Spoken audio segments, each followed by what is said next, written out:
오늘 우리 함께 같이 나눌 말씀은 우리 지금 마라나타 신앙이라고 하는 주제를 가지고 우리 지금 말씀을 나누고 있는데요. 오늘 같이 우리 나눌 말씀의 제목을 한번 따라 볼까요? 하늘의 것으로 부유한 자들. 이런 말씀의 제목으로 오늘 하나님의 말씀을 같이 나누고자 합니다. 그런데 그 고사 중에요, 다다익선이라고 하는 말이 있습니다. 중국을 통일한 한나라 고조 유방과 그의 신하였던 한신이라고 하는 신하의 관계에서 나온 말인데, 사실 이 유방이요, 중국을 통일해서 한나라를 세우는데 1등 공신의 역할을 한 사람이 누구냐면 한신이었습니다. 근데 유방이 생각하기에 이 한신이 늘 왕위 자리를 노릴 사람으로 여겨져 가지고 경계를 하다가 계책을 세워가지고 그를 이 초나라 왕의 신분에서 강등을 시켜가지고 해음후라고 하는 직위로 강등을 시키고 난 다음에 장안의 도읍에서 벗어나지 못하도록 그렇게 묶어두게 됩니다. 어느 날 이 유방의 한신을 데려다 놓고 대화를 나누는데 이런 말을 해요. 한신에게 이렇게 묻죠. 과인은 얼마나 많은 군대의 장수가 될 수 있느냐, 이렇게 묻습니다. 그러자 한신이 이런 대답을 합니다. 폐하께서는 10만쯤 거느릴 수 있는 장수가 될 수 있습니다. 그러는 거예요. 좀 유방이 기분이 언짢았겠죠. 10만을 이끄는 장수밖에 되지 않는다는 말인가. 유방이 한신에게 그래서 다시 묻습니다. 그렇다면 그대는 어떠한가? 그래서 한신은 이런 말을 하죠. 신은 많으면 많을수록 좋습니다. 병사가 아주 많으면 많을수록 저는 다 통솔할 수 있다, 뭐 그런 얘기겠죠. 여기서 나온 말이 다다익선입니다. 그러자 유방이 다시 묻습니다. 그런데 그대는 어째서 10만의 장수밖에 되지 못할 이 과인의 포로로 지금 살고 있는가? 포로 신세에 지나지 않는가? 이렇게 묻죠. 그때 이 한신이 유방에게 이런 말을 합니다. 그거는 폐하께서는 병사의 장수가 아니라 장수의 장수이기 때문입니다. 그러면서 유방을 이렇게 지켜 세워줍니다. 여기서 나온 말이 다다익선인데, 사실 자신의 능력을 과시하기 위해 나온 말이었는데, 요즘에는 이 다다익선이라는 이 말이 물질적인 어떤 부나 또 소유에 대한 욕망으로 이 말을 많이 사용할 때가 있는 것을 봅니다. 그냥 많으면 많을수록 좋다라고 하는 생각으로 부를 축적하고 또 하나라도 더 가지기 위해서 애를 쓰고 우리가 이 땅을 살아가죠. 자, 그런데 과연 이렇게 그냥 하나라도 더 그냥 가지려고 이렇게 치열하게 막 싸움하면서 쌓고 쌓아나가고 또 부를 축적해 나가는 것이 과연 이것이 정말 행복한 삶인가? 다들 행복하게 살려고 이렇게 살고 있는데 과연 이것은 정말 행복한 삶인가? 이런 생각을 우리가 종종 갖게 됩니다. 여러분, 연구 결과에 따르면 사실은 그렇지 않다는 얘기를 우리가 많이 접하게 되죠. 특별히 여러분, 우리나라 국민 총 생산을 보면 사실은 2006년에요 우리가 2만 달러를 딱 넘어선 지 12년 만에 우리나라 국민 소득이 3만 달러 시대에 돌입을 했습니다. 부가 그만큼 12년 만에 엄청나게 증가했다는 사실이에요. 그런데 2만 달러에서 3만 달러로 부가 이렇게 축적되고 부가 향상됐는데 과연 삶의 질이나 행복 지수는 높아졌느냐? 그렇지 않다는 거예요. 우울증은 더 심한 상태에 있고 자살률이나 행복 지수, 불안감 이런 것들은 더 많아졌다. 그래서 어떤 사회학자는 이런 얘기를 합니다. 지금 우리의 상황이 사실은 1950년대, 60년대에 보릿고개라고 하는 절대 빈곤의 시대를 겪었던 그때의 그때 살았던 우리 국민들의 그 우울증이나 그 어떤 불안감이나 이런 행복 지수에 이렇게 비교해가지고 별 차이가 없다는 거예요. 그럼 이게 뭔가 심각한 문제가 아닌가, 이런 것들을 제기하는 학자들도 있습니다. 더 많은 것, 그것은 항상 좋고, 그것은 우리를 즐겁게 하고 우리를 행복하게 하고 우리를 더 부유하게 하고 우리를 더 지혜롭게 해주는 것처럼 보이기에 남은 것 하나라도 더 가지려고 욕망의 유혹에 넘어간 사람이 있죠. 그 사람이 바로 성경에 나오는 바로 에덴 동산의 이브입니다. 여러분, 이브는요, 그 나무가 먹기에 좋고 보기에 좋고 사람을 지혜롭게 해줄 것으로 보았을 때 하나 더 가지려고 하나님이 금하신 그 선악을 알게 하는 나무의 열매까지도 손을 댑니다. 하나님은 다 먹고 이거 하나만 먹지 말아라 했는데도 그거 하나까지도 결국에는 넘은 거예요. 아니, 따 먹었던 것이죠.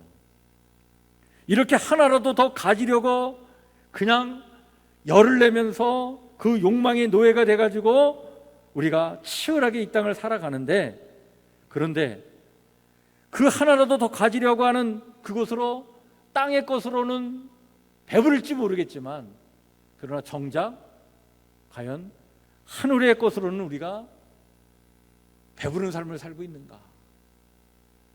땅의 것으로 배부르려고 하는 순간 우리는 하늘의 것으로는 참 빈곤한 삶을 살 수밖에 없다는 이야기가 바로 그 이브를 통해서 성경이 우리에게 주는 이야기가 아니겠습니까?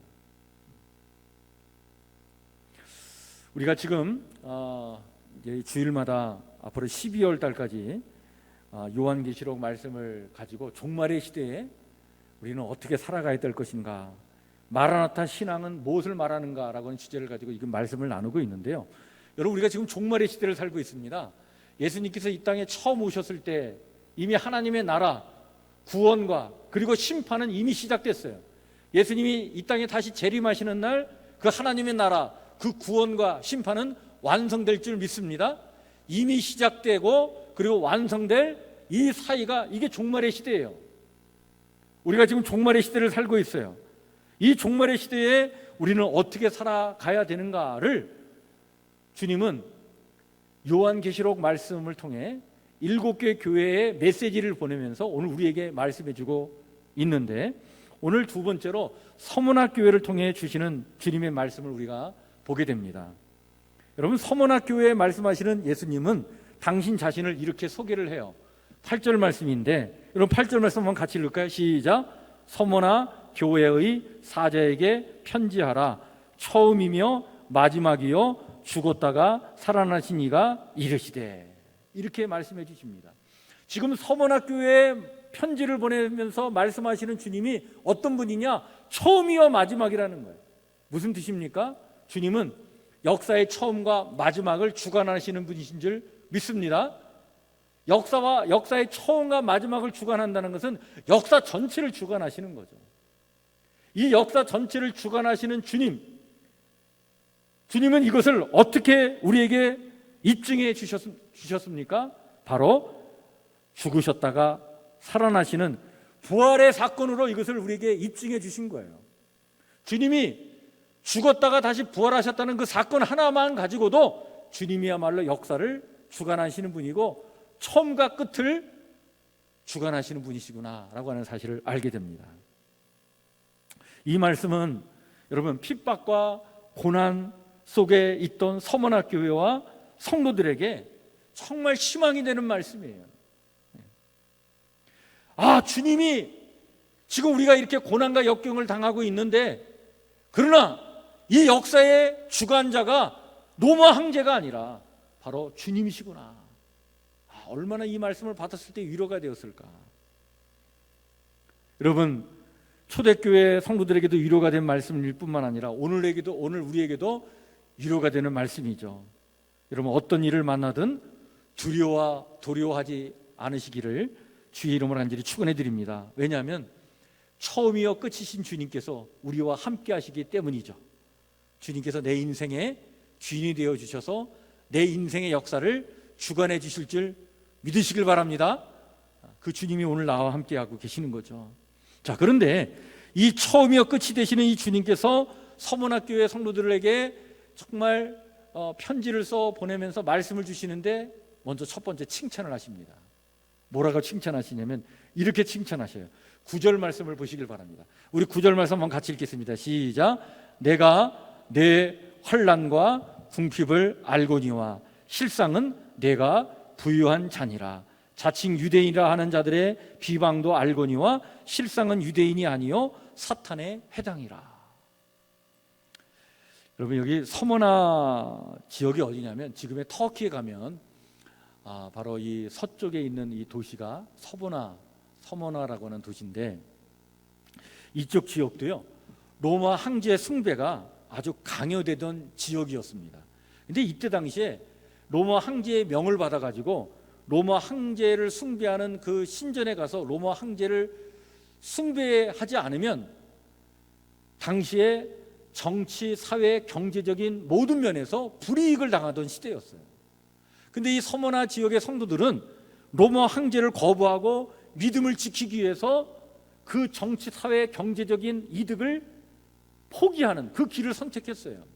그러다 보니까 이 서머나 지역의 성도들이 굉장히 경제적으로 궁핍한 삶을 살 수밖에 없었습니다.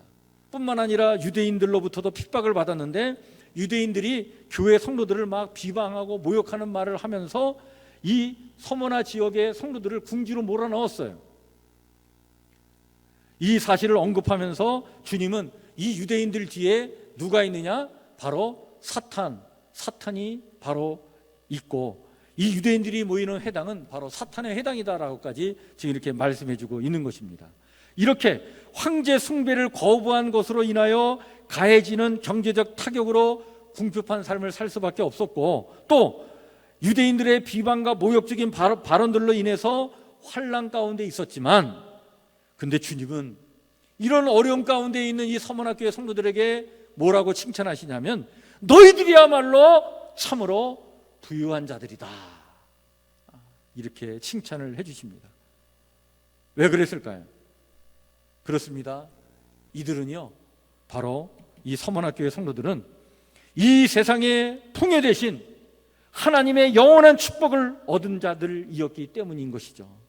땅의 것으로는 궁핍과 환난의 삶을 살 수밖에 없었지만 하늘의 것으로는 참으로 배부르고 부한 삶을 살았던 사람들이었습니다.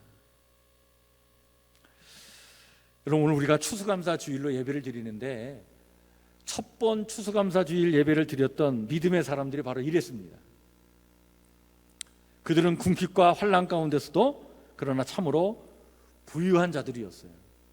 1620년 신앙의 자유를 찾아가지고 대서양을 횡단하여 신대륙 플리머스 해변에 도착한 이 청교도인들은요, 시위와 절망과 굶주림 속에서 그리고 가족들을 잃는 그러한 슬픔도 이겨내고 첫 수확을 얻어가지고 하나님께 감사의 예배를 드립니다.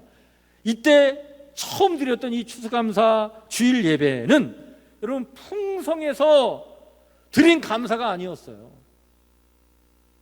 황무지에서 씨를 심었을 때 자그마한 열매를 주신 그 하나님, 겨울에 심한 추위와 싸웠으나 그나마 오막살이 집을 허락하신 그 하나님, 수많은 고통 중에서도 그러나 간간히 기쁨을 주신 하나님, 그 하나님의 은혜에 감사하여 궁핍과 환난 가운데서 드린 그 감사의 예배가 바로 첫 추수감사 주일 예배였던 것입니다.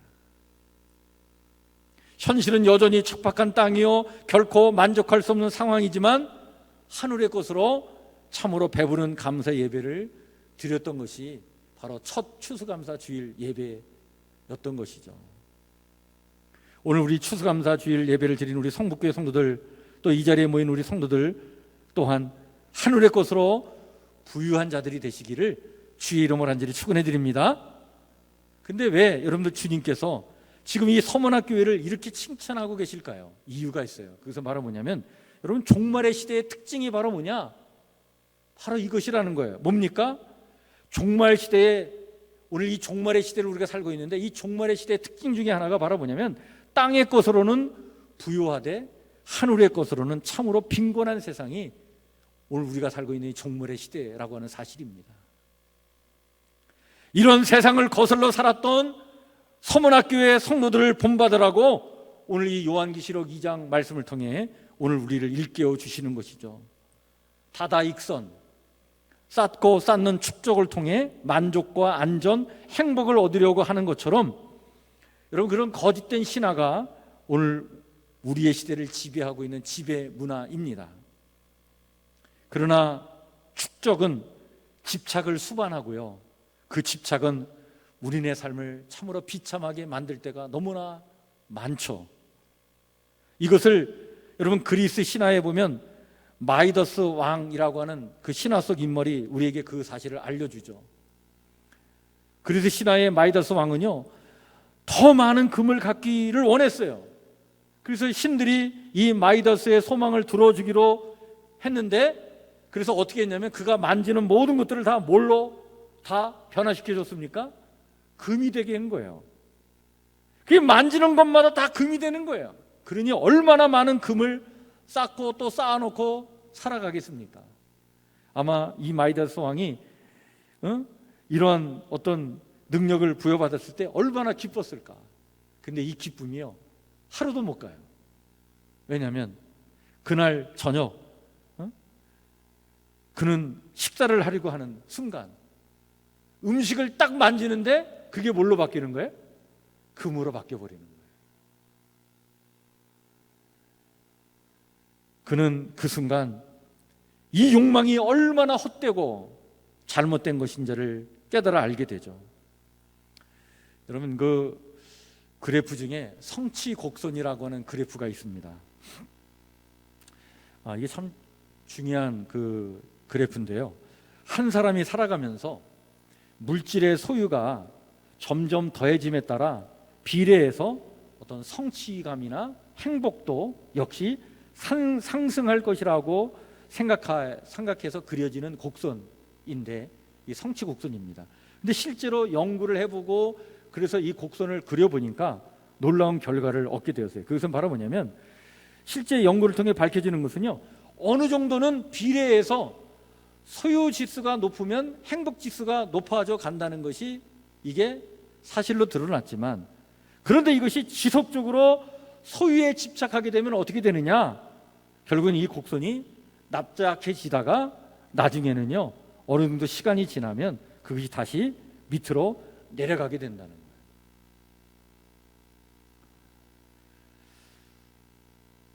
소유에 대한 열망과 집착으로 많이 가지면 가질수록 더 행복할 것 같은데 그게 아니라는 거예요.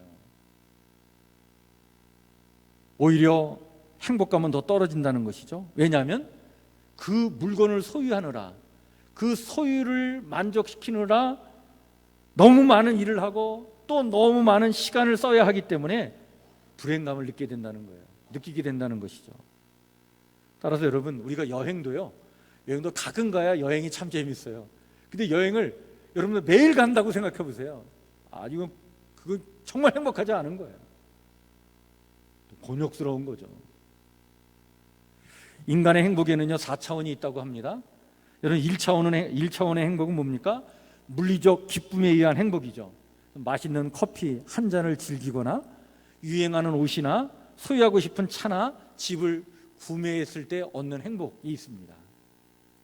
2차원의 행복이 있어요. 자아 만족에 의한 행복입니다. 업적을 쌓고 또 인정을 받고 상을 받고 사회적 지위를 얻는 것입니다. 3차원의 행복이 있죠.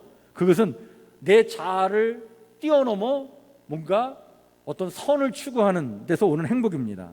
자신을 넘어 타인을 섬기는 데서 오는 행복이죠. 4차원의 행복이 있습니다. 이 행복은 바로 뭐냐면 궁극적인 실제에 의한 행복입니다.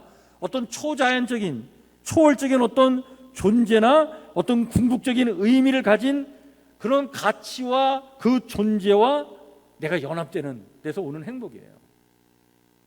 그런데 여기 1차, 2차원의 행복은요, 즉각적인 만족을 주지만 이거는 또 빨리 사라지고 시들어버리죠. 됩니다. 근데 이 3차, 4차의 이 행복은요, 천천히 드러나지만 이것은 더 깊고 더 오래 지속된다는 사실입니다. 우리 그리스도인들은 차원이 다른 행복을 추구하는 사람들입니다. 진정 하나님과 연합하여 누리는 하늘의 행복, 하늘의 것으로 부욕해 되는 그런 삶을 살아가는 자들이 오늘 이 땅의 우리 그리스도인들인 것이죠. 이 진짜 행복이 여러분들에게 충만하게 임하기를 주의 이름으로 간절히 축원해 드립니다. 이 종말의 시대에 여러분, 우리가 잃지 않고 꼭 간직해야 될 영성이 바로 이런 영성인 거예요. 정말 땅의 것으로만 배부르는 삶이 아니라 하늘의 것으로 배부른 삶을 살아가기 위해서 그러한 영성이 우리 안에 필요하다.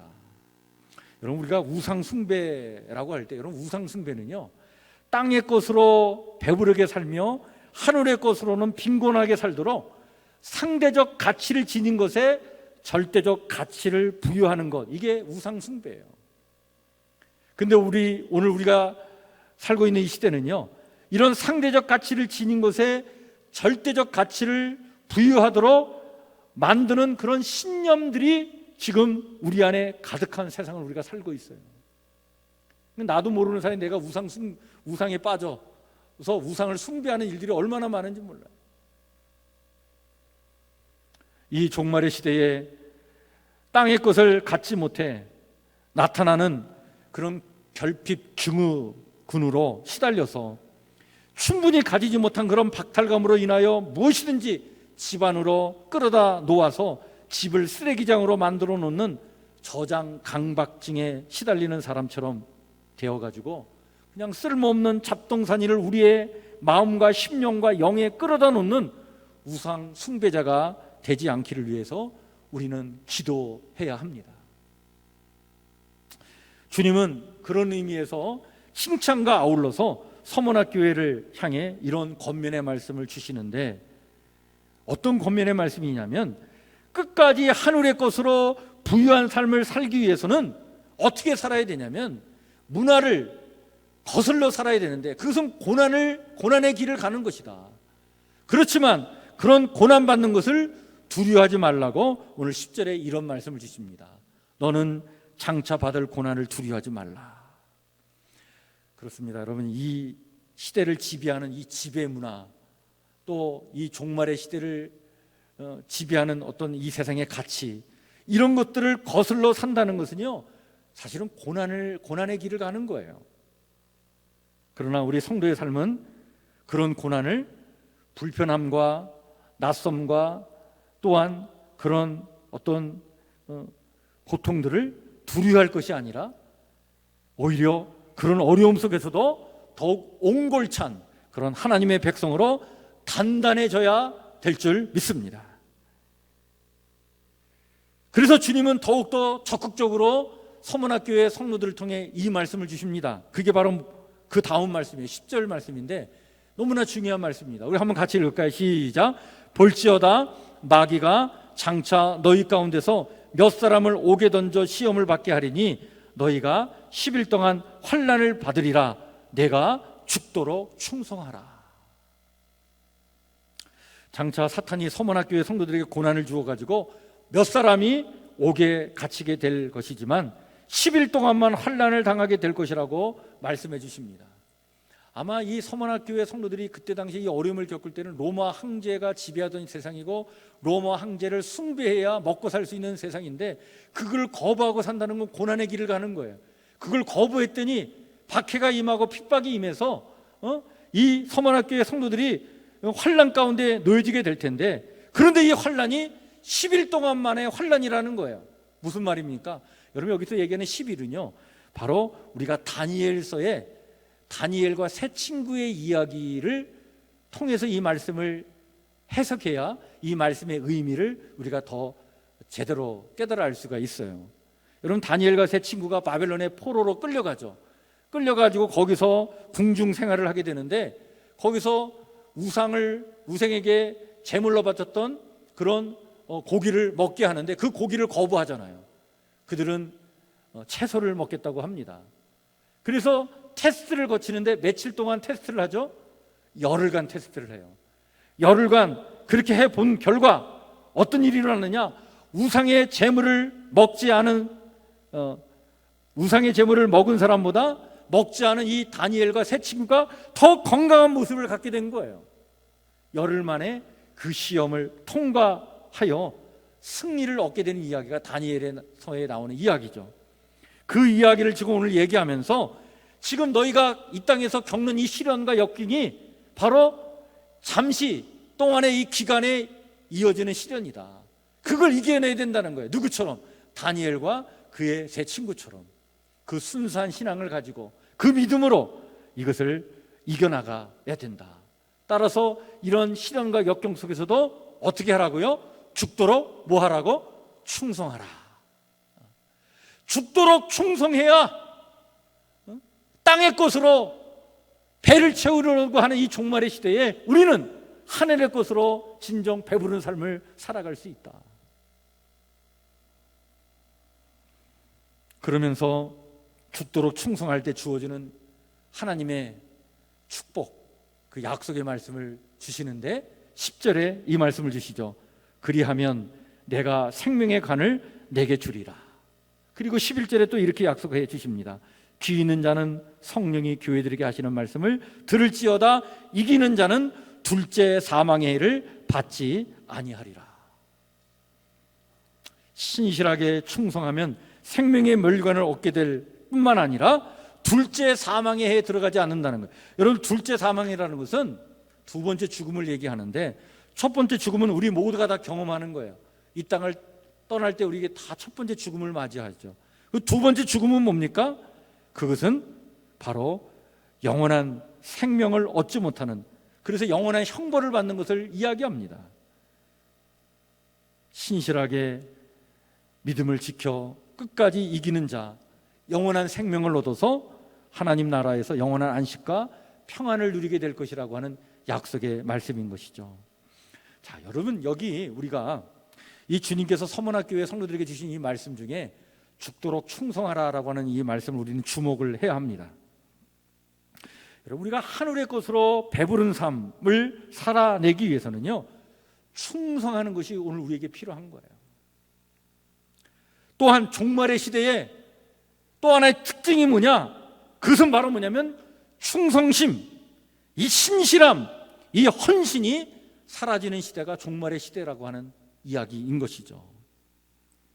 사도 바울은 성령의 9가지 열매를 이야기하면서 바로 이 충성을 말합니다. 오직 성령의 열매는 사랑과 실학과 화평과 오래 참음과 자비와 양성과 그리고 충성과 온유와 절제니. 그러면서 충성을 이야기해요. 이게 열매라는 얘기예요. 성령의 열매. 이 충성은요, 영어로 페이스풀리스를 얘기합니다. 즉 신실함, 성실함을 이야기해 주는 거예요. 그런데 놀라운 것은 여러분, 이 충성은요 하나님의 성품입니다. 그래서 시편 100편 5절에 보면 이런 찬양의 노래가 있어요. 여호와는 선하시니 그의 인자심이 영원하고 그의 성실하심이 대대에 이르리로다. 여기 성실하심이 충성을 얘기하는 거예요. 이게 하나님의 성품이라고 하는 사실입니다. 하나님은 약속을 하시죠.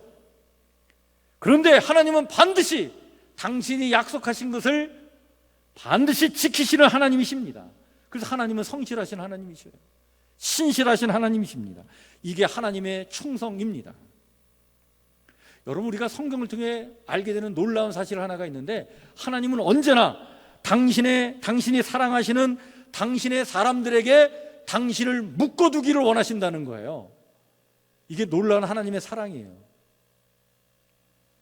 약속으로 묶어두시고, 그리고 그 약속을 신실하게, 성실하게, 또 충성스럽게 하나님 당신께서 친히 그것을 지켜나가시는 분이십니다. 우리를 창조해 놓으시고 난 다음에 너희들끼리 알아서 살아, 이런 분이 아니셔요. 하나님은 당신을 우리와 묶어두시는 분이에요. 하나님은 호세아에게 창녀 고멜과 결혼하도록 명령하셨는데 이 선지자 호세아가 그래서 창녀와 가서 결혼을 해요. 이 이야기는 하나님이 어떤 분이신지를 우리에게 너무나 잘 이야기해 주고 있는 그런 이야기, 그런 어떤 면에서는 그런 예표가 되는 이야기죠. 결혼이라고 하는 것을 통해서 하나님은 당신이 선택한 당신의 백성 이스라엘이 정말 신실하지 못함에도 불구하고 당신 스스로를 그들에게 묶어두기로 작정하셨다는 것을 호세아가 고멜과 결혼하도록 하면서 그걸 보여주신 거예요. 여러분, 오늘도 우리가 참으로 하나님 앞에 참 불신실하고 정말 이 종말의 시대에 우리의 신앙의 길을 우리가 걸어가면서 어느 때 막 흔들리고 어느 때는 막 역경을 당하면서 좌절하고 고난과 시련 속에서도 우리가 막 낙심하면서 믿음의 길에서 막 벗어나려고 하고 막 이럴 때가 우리가 얼마나 많아요. 그런데 이런 우리를 향한 하나님의 사랑은요, 우리를 묶어주시는, 우리에게 당신을 묶어주시는 사랑이에요. 우리가 이렇게 불신실함에도 불구하고 하나님의 그 은혜와 사랑은 변함이 없는 거예요. 당신이 하신 그 약속을 내가 끝까지 지키시겠다 하시면서 우리를 버리지 않고 우리와 늘 함께 하시는 이 사랑, 이게 하나님의 충성이에요. 여러분, 이 하나님의 사랑과 은혜를 입고 이 땅을 정말 예수님을 내 인생의 주인으로 모시고 살아가는 우리는 이 주님의 성품을 본받아 신실한 종들로, 충성된 종들로 이 땅을 살아가야 될 줄 믿습니다. 여러분, 이렇게 진실하게 충성된 삶을 살기 위하여 우리는 기도해야 되는 거예요. 여러분, 오늘 우리의 지배의 문화는 정말 너무나 조급해요. 그리고 끊임없이 뭔가 변화가 일어나고 불안정성을 특징으로 하고 있어요. 그래서 지속적이지 못한 것이 오늘 우리의 문화입니다. 한번 보세요. 여러분, 오늘 우리가 일회용품을 너무 선호하는 문화 속에 살다 보니까 이것이 우리 인간의 모든 관계에도 다 영향을 끼칩니다. 따라서 관계도 다 그렇게 하려고 해요. 그냥 쓰고 버리는 시기야. 목적이 다 했다고 생각되면 그냥 처분 가능하다고 생각을 하는 거예요. 신앙생활도 이렇게 하려고 합니다. 하나님도 필요하면 붙잡고 있다가 그냥 내가 좀 불편하다 싶으면 하나님도 처분 가능하듯 그런 버릴 수 있는 그런 시대가 오늘 우리가 살고 있는 시대예요. 교회 생활도 끝까지 교회를 지키면서 교회가 그리스도의 몸으로 건강하게 세워지도록 신실하게 충성을 다하기보다는 교회가 어려움을 당하면 그냥 다른 배로 갈아타면 된다는 식으로 너무나 쉽게 생각을 하고 그리스도의 몸된 교회를 건강하게 세우려고 하는 그런 신실함, 그런 충성됨, 그런 헌신이 식어가는 시대가 이 종말의 시대인 것입니다.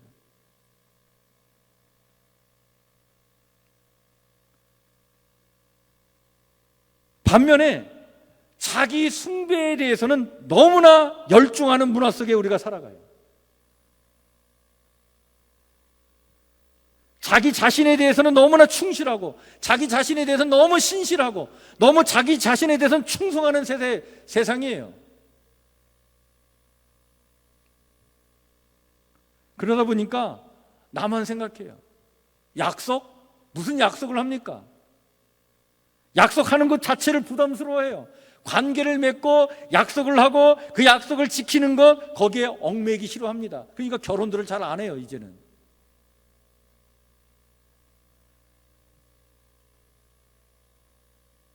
이렇게 얘기합니다. 나한테 기대지 마세요.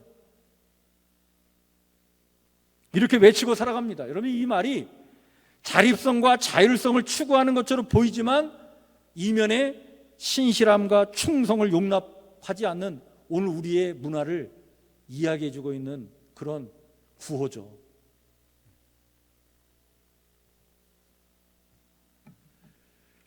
오직 자기 자신에게만 충실하고 신실하고 충성하려고 하는 이 세상이다 보니까 의무나 책임보다는 오직 자기 자신의 감정에만 충실하려고 합니다.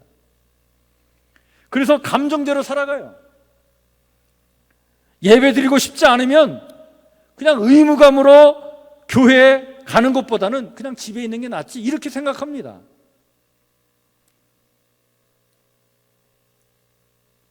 그러니까 우리가 이 신앙생활도 이렇게 하니 인간관계가 오죽하겠어요? 인간 간의 관계를 맺고 약속을 지키는 건 너무 우습게 여기는 세상 아니겠습니까? 주님은 이런 종말의 시대에 진정 하늘의 것으로 배부른 그 깊은 영성을 갖고 이 시대를 살기 위해서 우리에게 무엇보다 중요한 하나님의 성품, 바로 충성이 필요하다고 말씀하시면서 죽도록 충성하라, 이 말씀을 주신 것입니다. 이 충성의 열매가 우리 가운데 있으려면 우리는 다시 한번 신실하신 주님을 만나는 길밖에 없습니다. 신실하신 주님의 그 임재하시는 예배 가운데로 깊이 들어가야 하는 거예요. 따라서 참 예배만이 살 길입니다. 여러분, 참 예배가 뭡니까? 나와 묶여져서 그 신실함과 성실하심을 다하시는 그 하나님의 그 사랑과 그 은혜를 내 온 마음과 온 몸으로 받아들이고 우리 또한 그 주님께 온전히 묶여져서 살아가기로 결단하고 다짐하는 자리가 예배의 자리예요. 예배가 살면 우리의 영이 살아납니다. 그리고 두 번째, 여러분, 확고부당하게 명심하며 살아가야 될 것이 있어요. 뭡니까? 우리 그리스도인들은요, 약속을 하고 약속을 지켜야 될 이유를 가진 사람들이라고 하는 사실입니다. 우리는 하나님의 신실하심을 증언할 사람들이기 때문에 여러분, 약속을 하고 약속을 지키는 삶을 살아내야 하는 거예요. 그래야 우리의 삶을 통해 신실하신 하나님을 우리가 증언할 수 있는 거 아닙니까? 우리가 신실하지 않은데 어떻게 신실하신 하나님을 우리가 증언할 수 있겠습니까? 끝으로 우리는 진실을 말하는 사람들이 되어야 됩니까? 무엇이 진실입니까? 이 땅의 것으로 배부른 것이 행복이고 이 땅의 것을 쌓고 쌓는 것만이 참된 만족이라고 부추기는 이 거짓된 이 신화가 지배하는 이 종말의 시대에 하늘의 것으로 배부른 것이야말로 이것이 참된 행복이다 라고 하는 이 진실을 우리는 용기 있게 말하는 자들이 되어야 합니다.